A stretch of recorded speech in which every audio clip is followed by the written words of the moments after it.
السلام عليكم ورحمة الله وبركاته.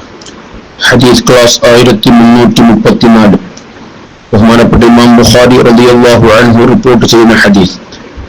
ആയിഷ റളിയല്ലാഹു അൻഹ ഖാലത്, ആയിഷ റളിയല്ലാഹു അൻഹയിൽ നിന്ന് നിവേദനം അവിടുന്ന് പറഞ്ഞു, ദഖലത് ഇംറാത്തുൻ മഅഹാ ഇബ്നതാനി ലഹാ, ഒരു സ്ത്രീ ആ സ്ത്രീക്കുള്ള രണ്ട് പെൺമക്കളോടുകൂടെ വീട്ടിലേക്ക് കടന്നു വന്നു. തസ്അലു, യാചിക്കുന്ന നിലക്കാണെന്ന് വല്ലതും കിട്ടുമോ എന്ന് ആഗ്രഹിച്ചാണ് വീട്ടിലേക്ക് ഒരു ഉമ്മ രണ്ട് പെൺമക്കളെയും കൂട്ടി വരികയാണ്.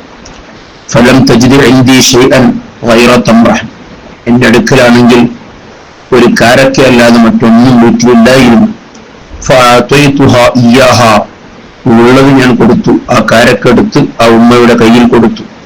ഫഖസമത്ഹാ ബൈന ബനതൈഹാ, ആ കാരക്ക രണ്ട് ചീളാക്കി ആ രണ്ട് പെൺകുട്ടി മക്കൾക്ക് വിഹിതിച്ചു കൊടുത്തു.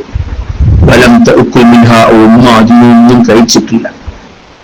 സുമ്മ ഖാമത് ഫഖറജത്, അങ്ങനെ ആ ഉമ്മ എഴുന്നേറ്റ് ആ രണ്ട് കുട്ടികളെയും കൂട്ടിപ്പോയി. ഫദഖല നബി സല്ലല്ലാഹു അലൈഹി വസല്ലം അലൈനാ, ഹബീബ് സല്ലല്ലാഹു അലൈഹി വസല്ലം തങ്ങൾ ഞങ്ങളുടെ അടുത്തേക്ക് കടന്നു വന്നു.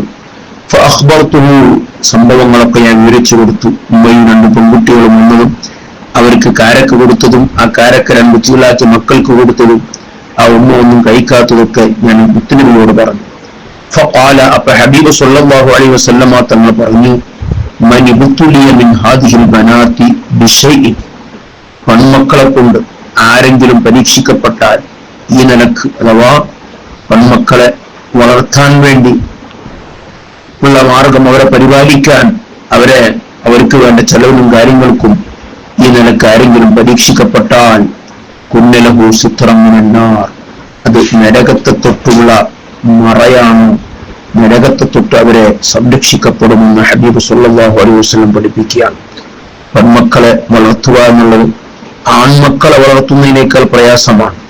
ആൺകുട്ടികളാവുമ്പോൾ അവർ അവരുടെ ജീവിത മാർഗങ്ങളും കാര്യങ്ങളൊക്കെ കണ്ടെത്തും. പെൺകുട്ടികൾ അങ്ങനെയല്ല. അവരെ നമ്മൾ വേണ്ടതുപോലെ നല്ല നിലക്ക് പരിചരിക്കുക എന്നുള്ളത് വളരെ പുണ്യമുള്ള ഒരു അമലാണ്.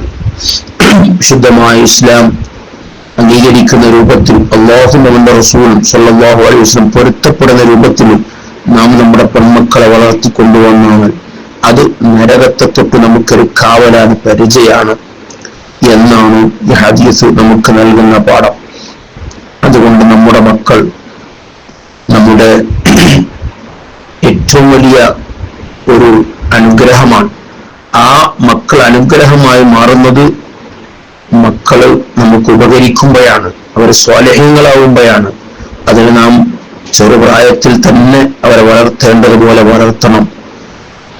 അവർക്ക് വേണ്ട എല്ലാ പരിചരണങ്ങളും നാം കൊടുക്കണം. അതുപോലെ അവർക്ക് വേണ്ട എല്ലാ മതപരവും ബൗദ്ധികവുമായ വിജ്ഞാനം നമ്മൾ അവർക്ക് പഠിപ്പിച്ചു കൊടുത്ത് ഇസ്ലാമിക ചിട്ടയിൽ തന്നെ നമ്മുടെ മക്കളെ നാം വളർത്തിയാൽ തീർച്ചയായും അത് നമ്മുടെ നരകത്തെ തൊട്ട് നമ്മെ കാക്കാൻ, മറയാവാൻ അത് കാരണമാവും. മറിച്ച് മക്കൾ കേടായാൽ അത് നാം നരകത്തിൽ പ്രവേശിക്കാനും കാരണമാകും. അല്ലാഹു തആല നമ്മുടെ മക്കളൊക്കെ അല്ലാഹു സ്വാലിഹീങ്ങൾ ഉൾപ്പെടുത്തട്ടെ. ആമീൻ യാ റബ്ബൽ ആലമീൻ. അസ്സലാമു അലൈക്കും വറഹ്മത്തുള്ളാഹി വബറകാതുഹു.